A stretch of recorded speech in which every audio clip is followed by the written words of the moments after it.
Welcome to our podcast. I welcome you to this episode, and it's going to be boom. The quest. The quest. Every quest begins with a question. What am I meant to do? Who do I become?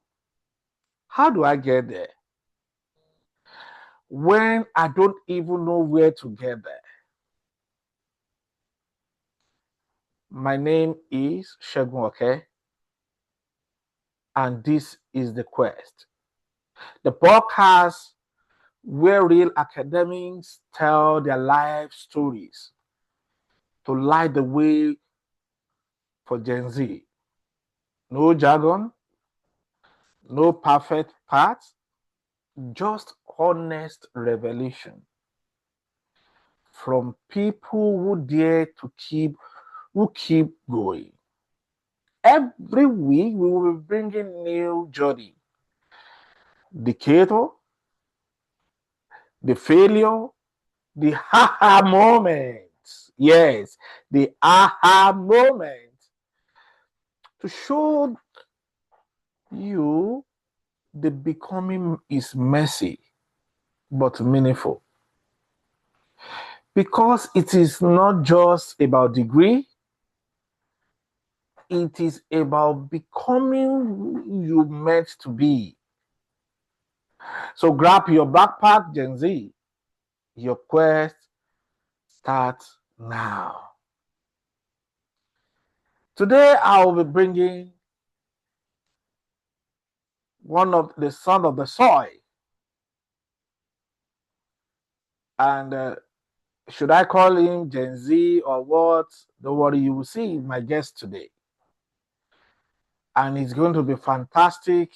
Please make sure you grab your coffee, sit down, listen to all these stories. They are pure, authentic life story. Join me to welcome my guest today. Like I said,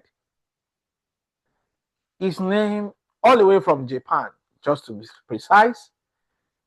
His name is Emmanuel Dansu, fondly called JED. If you check YouTube channels, you will see him on social media, EJD. EJD is one of those famous guys. Should I call it Gen Z or should I call him the new it's in between, like every one of us. And you will love what his story is all about. He was born in Ajara, Veto, Badagry, Lagos State, Nigeria. He held a PhD degree in computer and mathematical sciences from Tohoku University, Seda, Japan.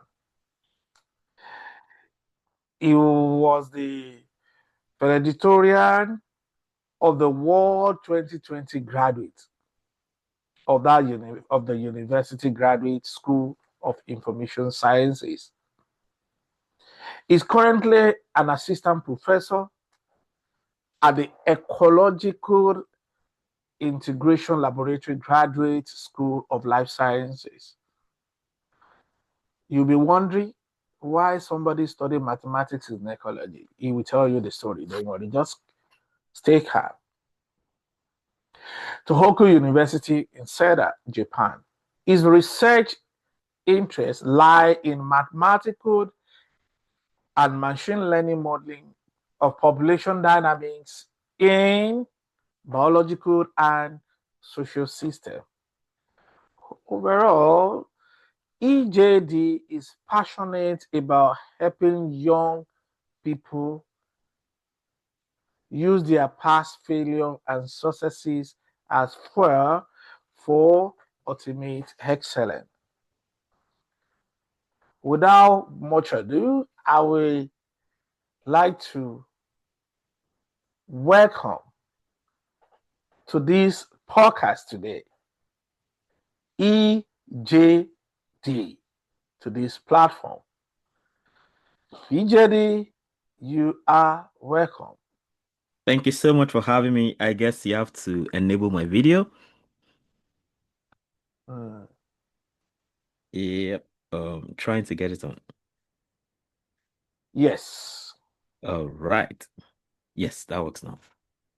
Thank you so much for the wonderful introduction. I'm so glad to be the opener of this podcast. Yes. You're welcome. Yes, sir. So, EJD. How come EJD? Yeah, From that's where? that's just uh my name's pieced together. Emmanuel Jason Dansu, EJD. Oh, good. Yes. Mm-hmm. So, by the way, tell us the origin story, what sparked your intellectual or your career journey before we move on to turning points and some other areas you want us to know. Okay. Yes, like you said, like you read, right? I was born in Badagry in Lagos State, Nigeria. And I, interestingly, from age 5, I started living with my uncle. And in fact, my academic story started. I can basically say that my academic story started with him, because when I started living with him when I was only 5 years old, he enrolled me in a school called Imolia Nursery and Primary School. You know what we used to call Jelly Osimi back in those days. So that was the kind of school. But then the proprietor, Mr. Shegun, sadly he's deceased now. He was this person who he was really strict, and his strong point was mathematics. So I mean, combining strictness with mathematics is always a big bomb, right? So then he would give you very it will give you mathematical sums ahead of your grade, and you had to do well. So at first it was such a challenge. Like everybody, in fact, if you offend at someone, they just tell you we are reporting you to Oga Shegun. Just know you're interested. Oh, interesting. Your name is Shegun. Can you imagine? So, so if you are threatened that you'll be reported to him, just know that.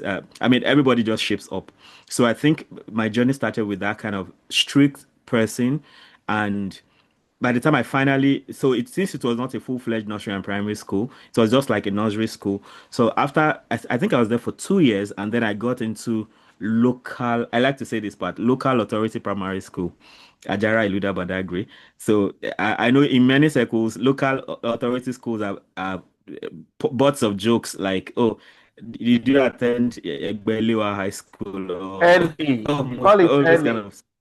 So yes, I basically attended early local authority primary school like that, and but because of the background I had, so actually I got in there, having done things way ahead of my time.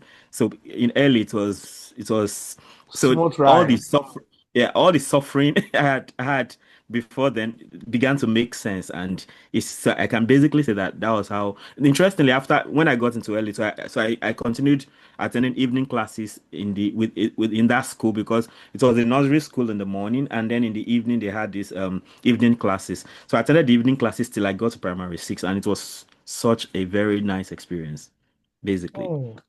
Yeah. And that reminds me, I remember my primary school days too. It was all evening schools Right. in my own days too. So I was Interesting. I was attending, and we have this brother then, Mr. Ronti. So Ibukolu Nursery and Primary School. He started Interesting. Mhm. Ibukolu Nursery and Primary School, and Wow. during that time we were like, it's just the normal lesson, and Mm-hmm. along the line, he turned the normal lesson to he just get acquire one uncompleted building, and Mm-hmm. he turned into and he renovated the place, turned into nursery and Interesting. primary school.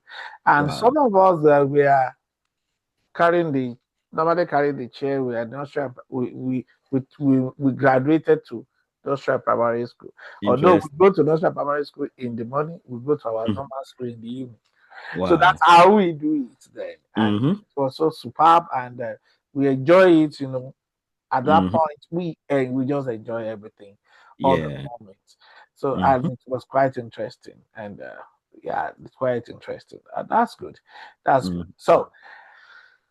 So what's exactly so from then, from your primary school education, so Mm-hmm. how come, what motivated you to study what you studied?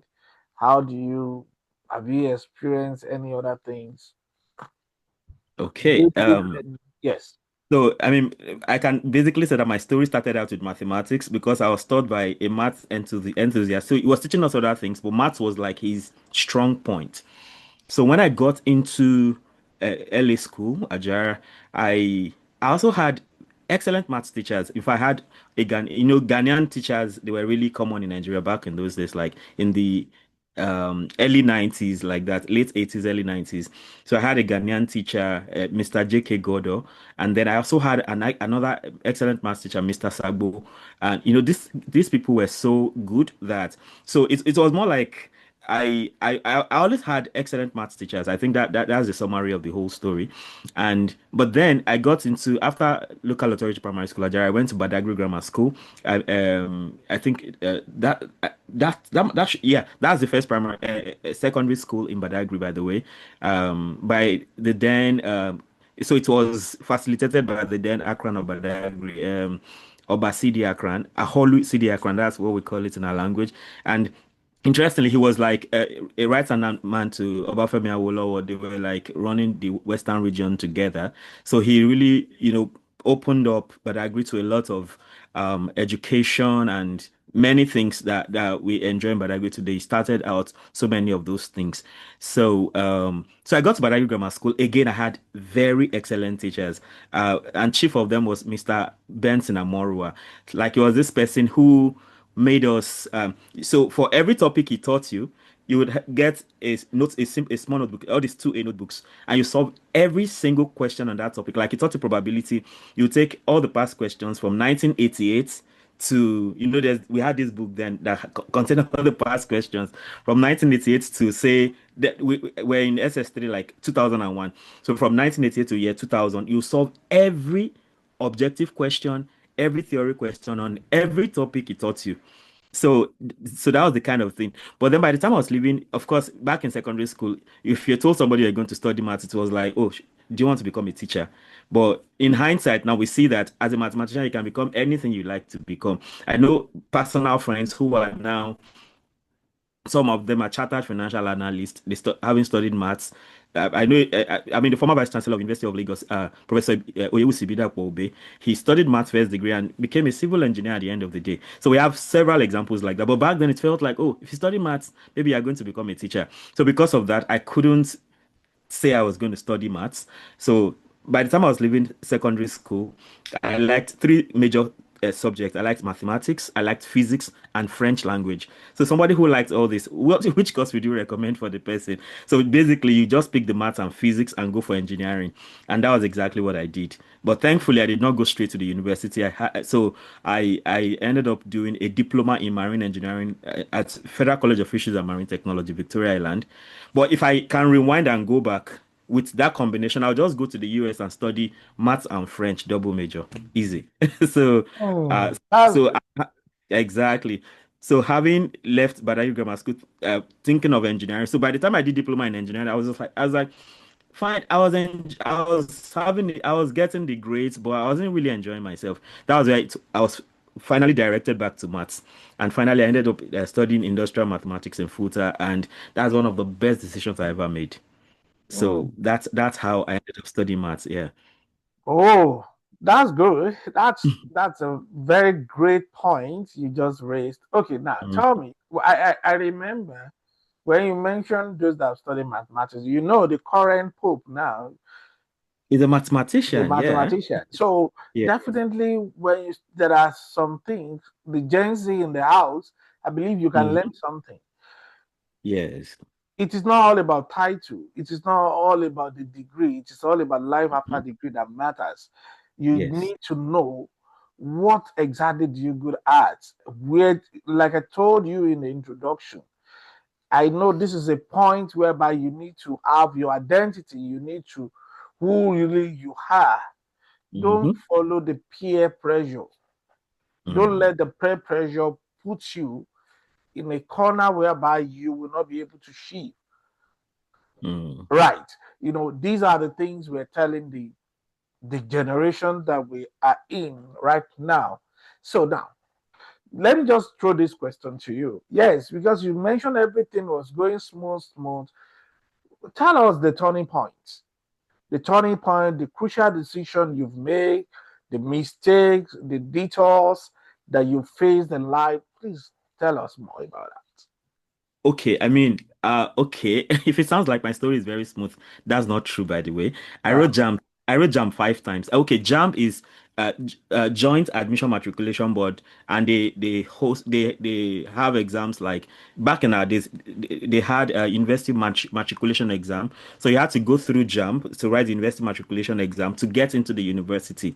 So I started writing the UME University Matriculation exam starting from SS2, and I kept writing. Okay, I mean, I think the deal then was okay. I remember I wrote the first one I wrote, I got 219. Maybe that was not good enough. I couldn't get in. Second one, due to some center issues, I got 194. So while waiting at home, my some of my friends were already in the university and everything. And then I mean, to think that I was the best student in my secondary school, and then other people were already getting in. Of course, I know poverty was part of the issues because, of course, even if you cannot go straight, some people maybe had gone in for diploma. You go for diploma 2 years, and by the third year you are in 200 level and all that. But for me, I mean, no money. So it was so serious that, uh, I mean, one of the biggest, okay, I know you are going to ask me a question about fears. I don't know if I should jump the gun now. One of my biggest fear was, hey, would I ever go to the university because of these challenges? So I got 1-9 for second jump. So by the third jump, I was already no, by the third jump, I was still in Badagry. So that was the jump the UME I really prepared for.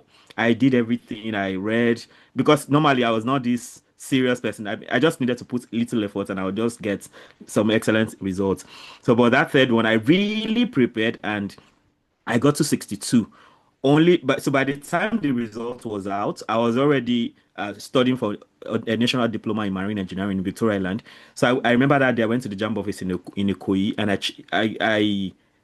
okay, then you could print your results. So I printed my results, but somehow I was supposed to go to the University of Lagos to study bachelor's in marine engineering, bachelor of engineering in marine engineering, and somehow I was told my name was not found on the list.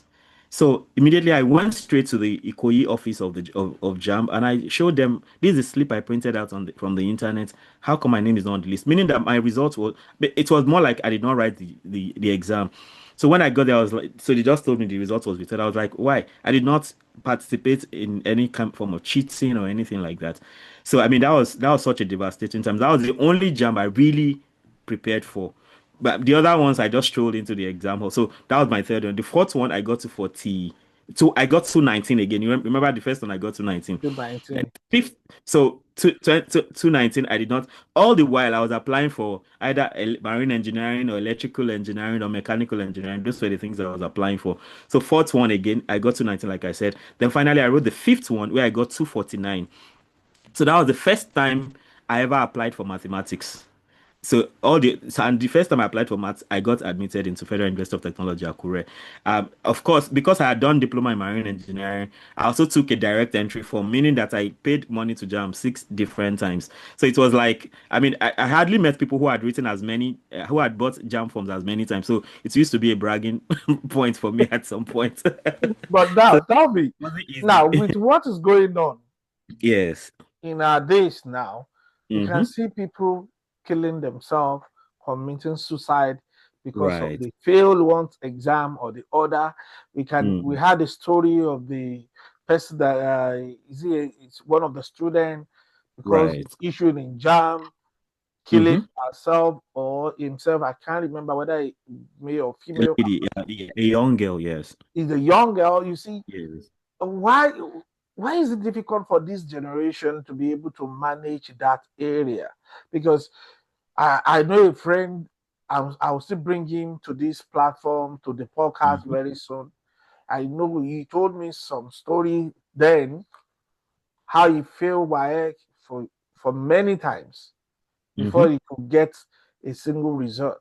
And I Right. remember myself during our own, we did UTME, we did it was jam. We're doing jam, Yes. or we are doing poly jam, university Right. jam. Mm. I did university jam twice. I did Wow. poly jam once. PC, yes. PC then. So Yeah. then when I failed, I met one of my uncle and I said, "Sir, this is what happened." He said, "You know what? You need to do it again." Yeah. I said, "Are you kidding me? Can't you use your influence to give me admission here?" He said, Imagine. "You just have to go back." He just called his secretary then, go to Hmm. bank, withdraw money for me. This guy needs to go back home and go and write another exam. Imagine. That was one of the devastated points I in can my life. imagine. Then Yeah. that I thought, Mm. but until Imagine. but now today, I'm thanking God because he rejected my offer and I'm here today. Mhm. So let's move on. So, meaning you failed 5 times, 4 times. You No, did yeah, you did exactly. jump 5 times. Mm. Wow. I wasted my money 5 times with a direct entry form too. So Okay. Well, anyway, yeah, I get the gist though. Yeah. now so the what is that? So the question now is the crucial decision, the Hmm. mistakes. Okay. I don't want that thought you started raising. I don't want it to slide by because I think it's very important. Like these days, it's harder for people to understand that failure is an integral part of life. There's no success story without, I mean, one success story that you see is backed up by several failures. And while it's easy for people to blame Gen Z that they are not strong, they are not this. Now the question is who raised them? It is still so I'm almost like I have a particular I love Gen Z a lot. And I'm not Gen Z by the way, I'm millennial. I mean close to maybe somewhere in between, just like you said for sure. So Gen Z did not raise themselves. Our generation and the generation before us raised Gen Z. So how did we raise them? Part of the trouble is you hear people saying things like, "Oh, I suffered a lot, and my children must not smell anything close to what I've suffered." That is correct. I mean, my children, there's no way my children will go through the kind of things I went through again. But there's still the place of making them understand that, say, okay, that your uncle that told you, oh, you failed jam, go and write it again. These days, it is maybe some parents that will even go and influence it and make so they don't Sure, you are they right. sh- so we shield our kids. So millennials and our father, our own parents, they shield some of these children from hardship. I remember back then we used to walk to school freely. Of course, maybe because of insecurity and all that these days. But there are parts we need to play. We need to allow these people make their own mistakes and fail. So if you have shielded them always, if they encounter one failure, they are going to have issues. Today you have parents following their children everywhere. They don't allow their children to. I mean, just allow them take public transport and learn some lessons on their own. Like, let them have some difficult times and figure things out themselves. So I think, I mean, it's very easy to blame Gen Z, but the question is who raised them. So we should look back at who raised them, and that's also a call on us. So in our generation, we are going to raise Gen Alpha. Some of us are raising Gen Z, and some of us will be raising Gen Alpha. So the onus lies on us to make sure we don't raise chicken-hearted and lily-livered children. Very important. Of course, they cannot experience the kind of hardship we experienced, but there are still basic lessons of life they need to learn. That knowing that failure is part of life. If you get something wrong, you should be better next time. Then don't let like it's a vital lesson they should learn that will also help them. And one thing I've learned about in academia generally is the idea of resilience. I mean, if you're an academic person and you're still standing, you have heard a lot of no. Like you apply for, I mean, I tell people I've made conservatively 500 attempts at getting a scholarship abroad, and I only one attempt worked. So all these ones, there were times I was almost like depressed. Like you have applied everywhere, you've done this, you've done that. I wrote IELTS, I got 311. I wrote IELTS, I got 7/9. I wrote GRE, I got 311/340. but then I couldn't get into the US. I mean, because there's a school that was ready to take me, but I wouldn't have funding because of 3 points. So things like that at the end of the day. But because I mean, it's the I've seen that the failure is what even makes your story very sweet. It makes you to be able to help other people. So I think resilience is the key word I've seen in academia. Like you can bounce back when you fall. You can when you are rejected, you can go again. By the time I wrote the application that took me to Japan, I already downloaded that form for Germany because I was so used to rejection that, oh, okay, we are sorry to inform you that although you put up an excellent application, we couldn't take you this time. So I already had that form ready that, okay, if this one doesn't work, I'm going for that in Germany. But finally it worked. So I it wasn't easy to get to that point. So at first you feel bad, but later we know that failure is an integral part of life. Failure Is is an integral part of life. Gen Z, Yes. Gen Alpha, I hope you are hearing And from their parents, especially. and their parents. Yeah. Yes, parents, parents, parents, parents. It is Hmm. a call to all of us to know that Right. failure is part of integral. Hmm. I remember, that's I always what you just said. I always laugh because some of us, our parents don't even know our secondary school or high school. Yes. Some of Yes. us don't even know. Some of us, our parents don't know our university, our polytechnic, our college of education. Exactly. They Yes. don't know. That's it. And here we are today with the degree, with Hmm. the whatever we are carrying on, and we are Yes. still surviving. So I don't Hmm. know. That's why parents also has a lot to do, a lot of Hmm. roles to play when it Yes. comes to the next generation we are talking about. Right. Wow. Wow. Hmm. That's a profound. And now, can we call that one a turning point? Okay, yeah. I mean, well, I think from all I've said so far, the turning point for me would be, coming full circle and realizing that, guy, you're not supposed to study engineering. Maths is your path. So I wrote 5 jams and I chose of all the 5 jam, the first 4 times I was choosing electrical engineering, mechanical engineering, marine engineering, and all that. But finally, after by the time I now wrote the fifth jam, that was the first time I chose maths. That was the first time I got admitted. And that is why I say, in hindsight, right, if I was going back to secondary school and I'll have to write JAMB again, or I had opportunity of traveling abroad, I'll just go straight, apply straight to study mathematics and French, and I'll be so cool. I'll shock you with this. Mm-hmm. I, in my old days, Mm-hmm. I wanted to be uh, a medical doctor. Okay. That's what I always liked to be. Mm. Why? Because I love to save life. Right. And that is one of the things that we are doing right now because we are trying to save a Exactly. particular life in Yes. generations to come. Mm-hmm. So, that's one of my passion and that's what keep me going. And Right. it got to a point when during the admission, then they gave us we applied. I had a roommate then, and the guy said, we are just talking, and I mentioned, oh, I would like to do that. Is why your decision in life matters. Mm. You have Right. to don't follow the crowd. You have to know who you are, Right. identify yourself on time. Mm-hmm. So at that point, the guy said, because I mentioned I would like to, I'm going for medicine. He would Mm-hmm. love if we can be studying together and staying together. So we started. When they gave us course form to fill, then after I've tried JAM, that did not Right. work, I went for pre-degree in Lautech. Right. So I Mm-hmm. started with pre-degree. Immediately we finished, then they gave us a course form, and I look at it. I called my name. I said, Shegun, you want to save life? I said, yes. I just put animal science, animal Wow.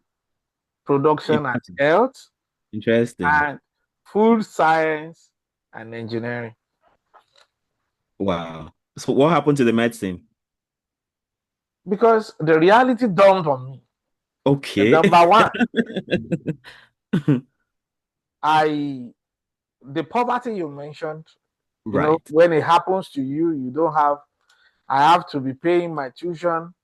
Thank God Yourself, right? for people that Yes. God helped that used for me then to pay instrumental. I was Wow. able, it was a tough background. Seriously, I can imagine. And because I have a mission, I have a Mhm. purpose to Yes. fulfill. I said, no, I will get to this place. I don't Mhm. mind where I'm going. I don't know, but I know that I will get to Right. meaningful place. Hmm. So this call came out. I met the normal cutoff, Okay. but the cutoff is there. But by cutoff, I can't go for medicine. I did not even pick medicine from day Yeah, one it was out already. Wow. because I know that with my test score, before I could write the test, then the stress Hmm. that I went through would not allow me to be able to. So Right. I came back, I put the name Animal Production and Health, Food Science and Engineering. My Hmm. roommate asked me, what did you want to study now? I just showed him. He said, the guy lambasted me. You must be silly. You are Imagine. not focused. I just do like this. I said, okay, Wow. thank you guys. At the end of the day, when my name came out, I just found my name in Hmm. mathematics. Wow. I mean, far cry. I asked the person to check again. How? They said because I picked something related to engineering, that's why they put me in mathematics. Can you And imagine? I said, okay.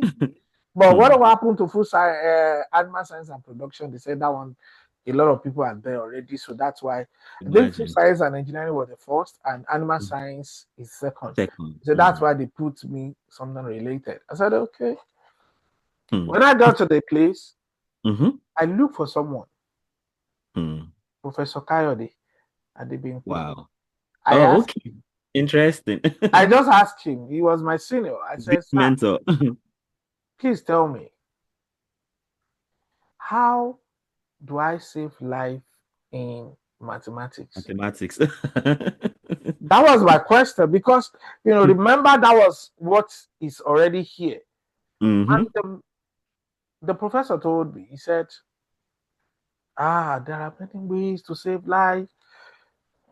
He said, we have different type of mathematics. We have applied Mm. mathematics. We have pure mathematics. We have Right. industrial mathematics. We have Hmm. mathematics statistics. We have statistics. He mentioned a lot.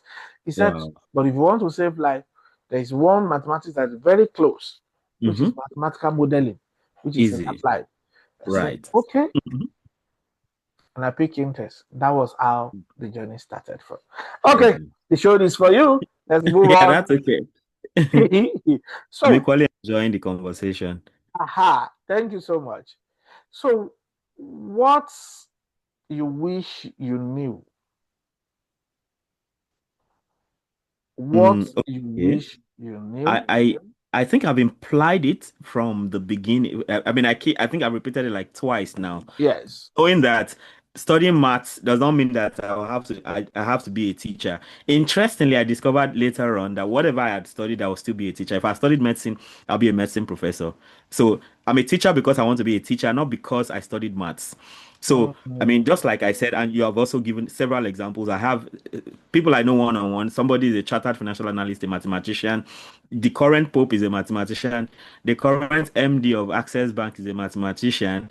The newly elected president of Romania is a mathematician.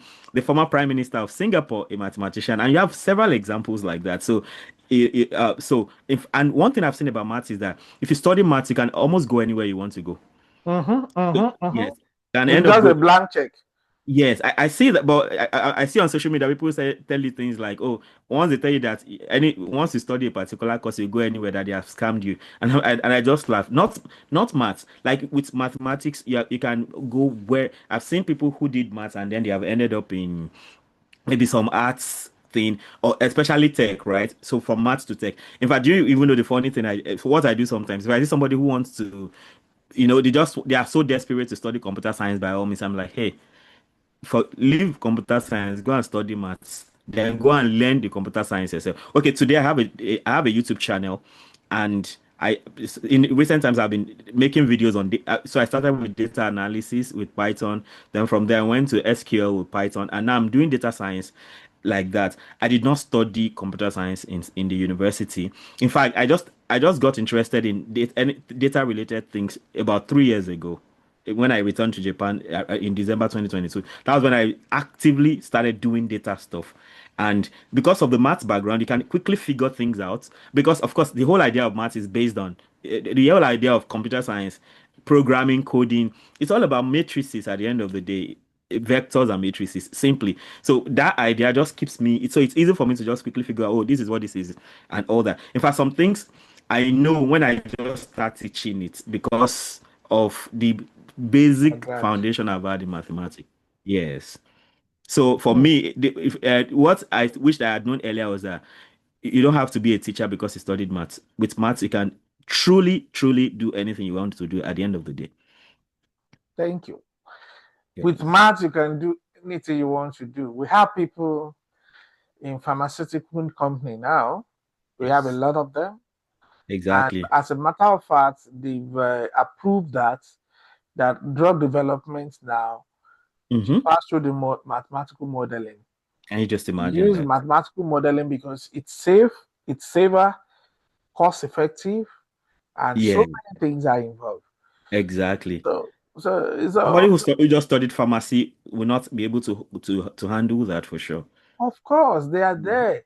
They Yeah. study pharmacies, ordinary differential equation. When they show them, some of them Hmm. will be like, "What are they doing here?"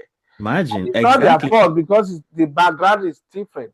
And as a Exactly. mathematician, when you see the white hairs, you are happy. Oh, what a Exactly. lovely differentiation. You are happy to do that. Hmm. Same thing So happens. with your maths, all you need is the domain knowledge. Okay, I have my maths. Okay, you're a policeman. Tell me what do you do there? Then once I understand what you're doing, I bring in my maths and it's We can another use story. it to solve the problem. Yeah. Yeah. That is it. Hmm.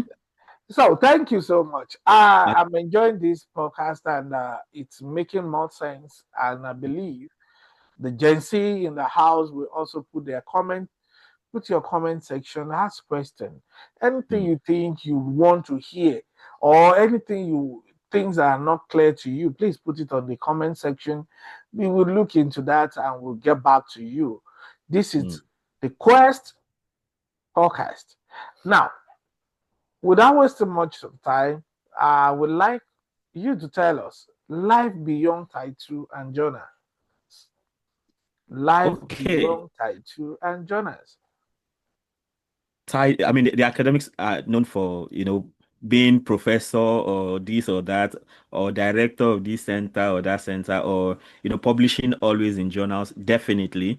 But of course, we have a life, right? We have a we have a life outside of mathematics. I mean, one thing I like to correct as a mathematician is that, for me, I grew up hearing that mathematicians don't have a life. I know you must have heard that before. Like maybe they don't have time to brush their teeth or comb their hair.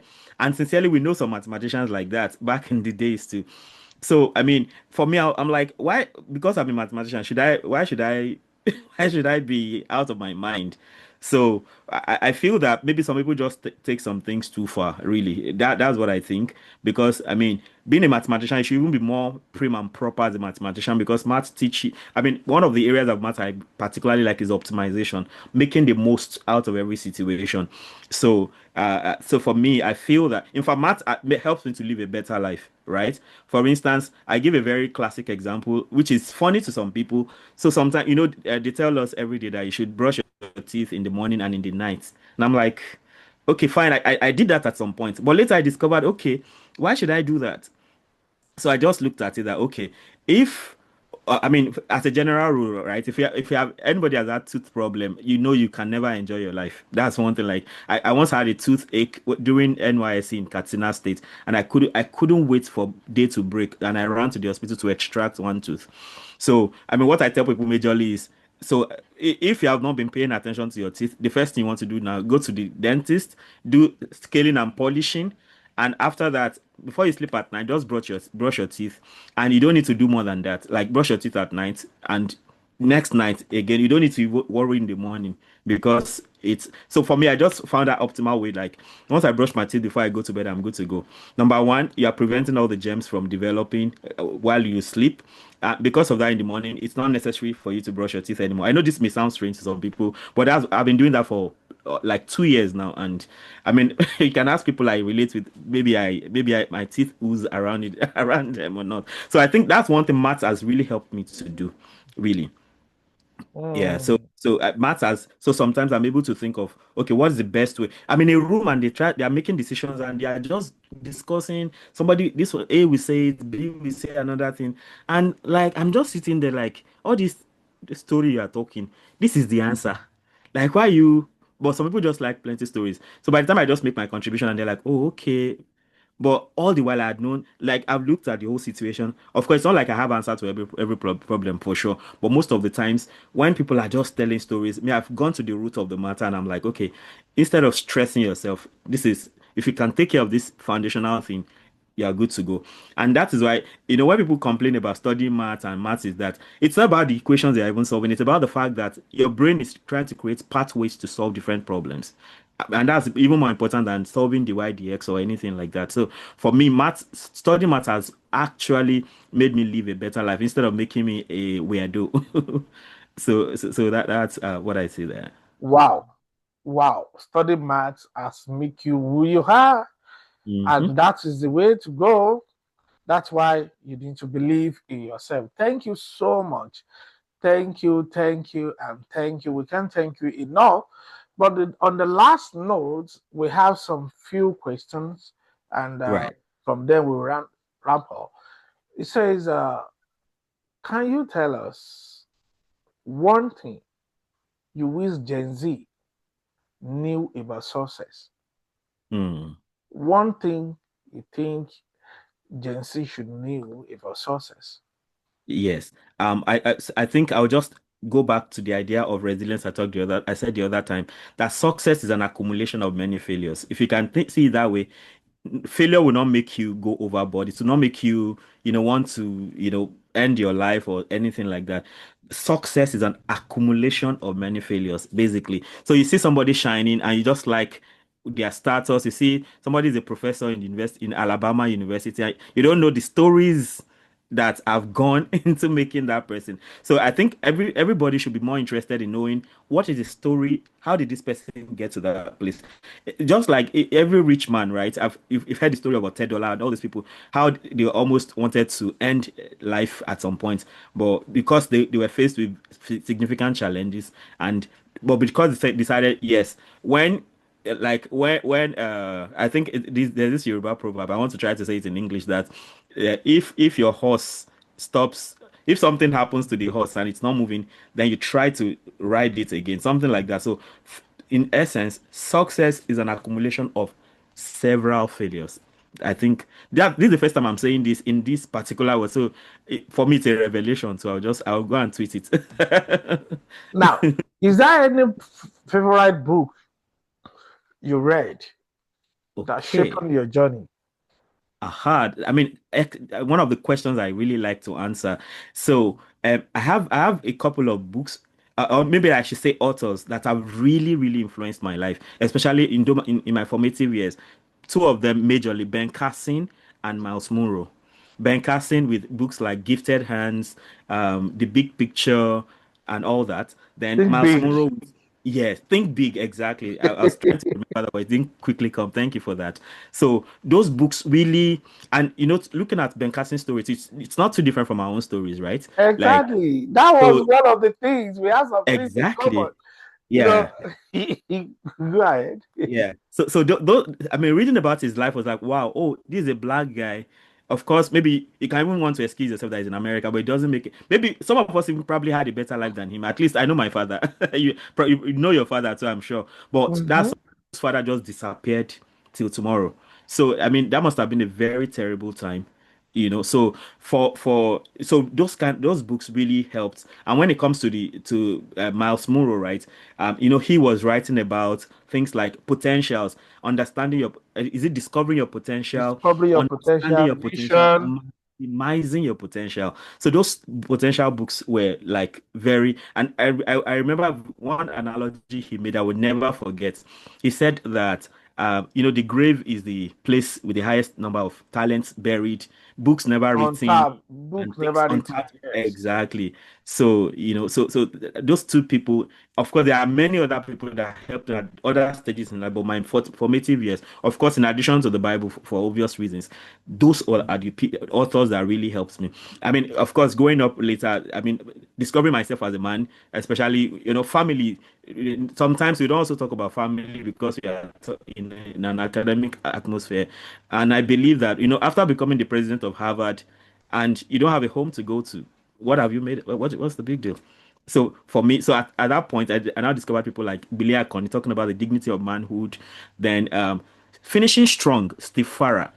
So Mm. there are not too many books written specifically for men, but Steve Farrar, almost all the books Steve Farrar writes, and I think Steve Farrar really writes for men. So I read his book, Overcoming Overload, Points Man, Tempered Steel, Finishing Strong is his So most popular book. And because I've read these people so much, I mean, in the last 2 years, I've discovered because I started a group to mentor young men. So that actually opened up the writing side of me. So, interestingly, my fifth book or so was just got published on Amazon. So, I that's mean, it has really pushed me. So, if I wrote a whole series, a three-part series of books on wisdom for young men, so all those things actually, so there can be another side to a mathematician or to an academic for sure. yeah, that's interesting. Now, Mhm. one of the another thing is who believe in you when you didn't even believe in yourself. Who are those Mm, people? okay. I don't know. It's a hard question because I mean, I've always, I don't know how to put this.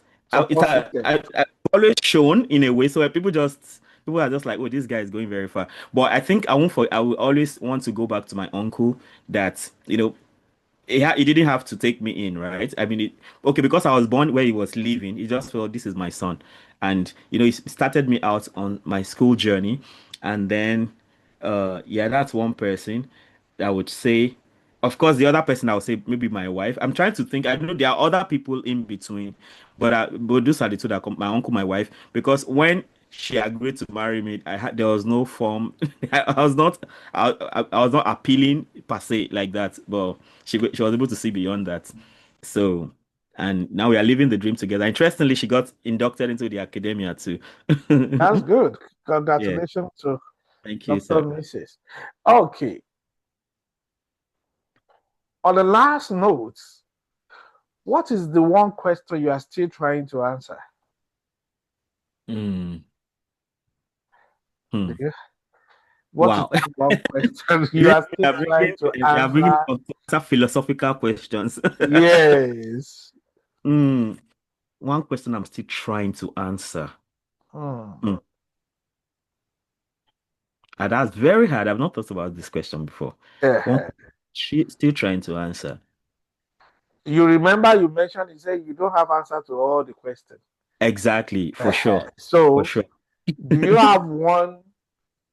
Yeah, Uh, I would have said things like maybe why are we here and things like, well, I mean, because of my belief in Jesus Christ, I mean, I've been able to figure out those. I mean, those are the very tricky questions, like why was I even born? yeah, Why am I going to? So, but I think I've been able to figure this out.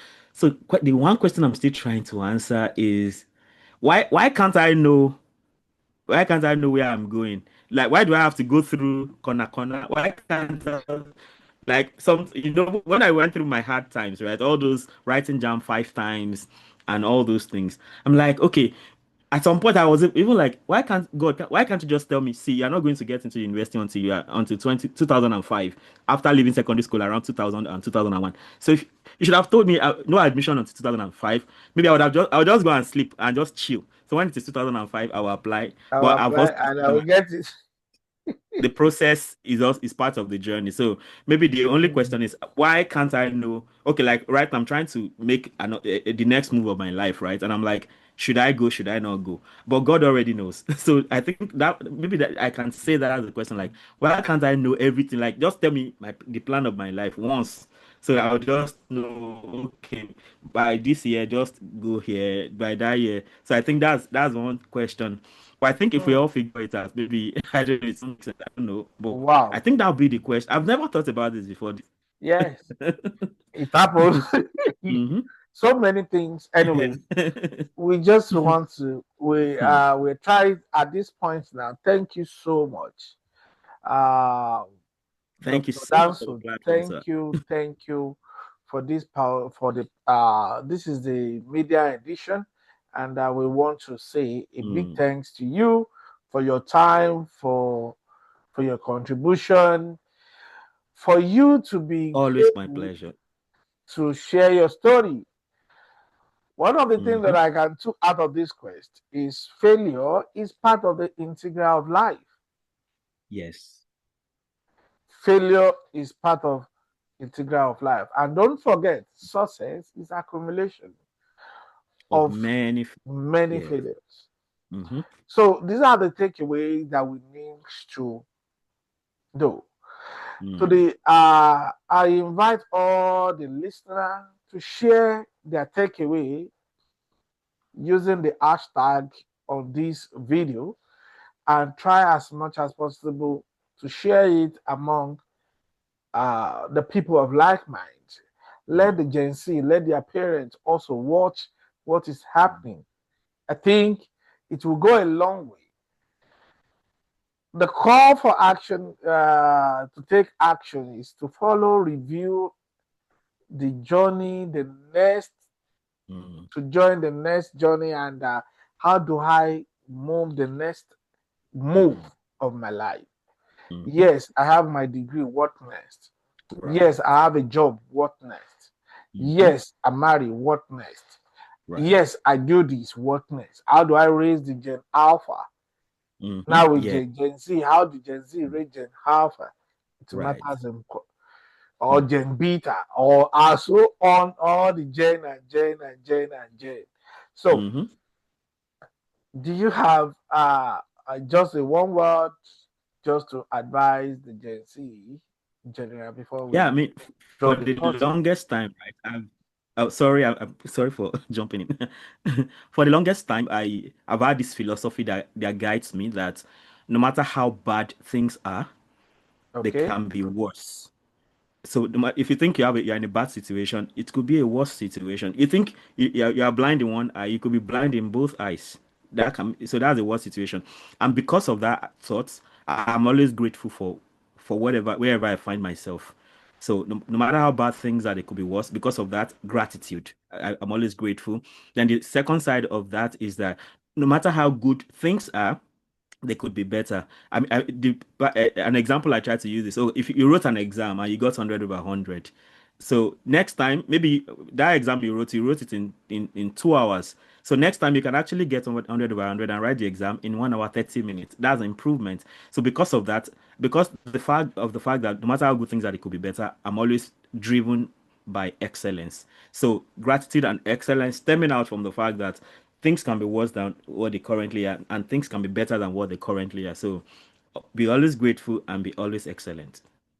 Be always grateful, be always and Mm. fight for the excellence. Yeah. Yes, that Mhm. is a good takeaway. Thank you so much My for coming pleasure. to uh, the broadcast, the quest. Till we come to your view again on this channel, on this podcast, try stay tuned, subscribe, like, share the story among your peers, and the next episode we are bringing another big be, it's going to be a new thing, and every week Yeah. we'll be giving I you love a new it. thing. We'll be Yeah. inviting people that will share their real story, and Mm. from then we pick it up. Thank you. Well, So till we come to your view again, we say bye for now. I remain bye. the host, Segun Oke. Thank you so much. Thank you. Bye bye.